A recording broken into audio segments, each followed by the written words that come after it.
السلام علیکم. زیم انیس خان. تحریک انصاف چې جوړه شوې وه نو د هغې څه مقاصد او پای کې مین مقصد دا و چې ورکران له به عزت ورکول کېږي او مورثي سیاست به خاتمه کېږي. عمران خان چونکې په جیل کې د خلکو په 8 فروری ډېر په ګڼ تعداد تحریک انصاف له ووټ ورکړی و، د عمران خان نظریې له ووټ ورکړی، خو خیبر پښتونخوا کې چې حکومت جوړ شو نو هغې کې هغه سیاسي خاندانونو بیا بندربان ټوکو کم چې مورثي سیاست علمبرداران دي. 15 وزارتونه پکې خلکو خپل رونو له او رارګان له ورکړه او حقیقي ورکران پکې بیا نظر اندازه دي.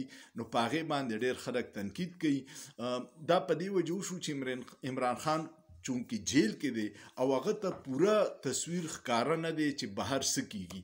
دوی لاړ شي ملاقات خو ورسره وکړي، خو اکثر چې بار راشي نو هغه ونه کړي کوم چې د عمران خان نظریه ده.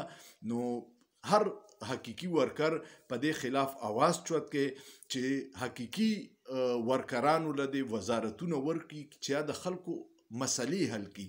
اوس کو سیاسي خاندانونو په کور کې رور او راره او خورۍ له وزارتونه ورکړه نو دا خو د دې خلاف په دا ټول تحریک انصاف جدوجهد دی، د هغې هغه مقصد بیا پوره کېږي نه.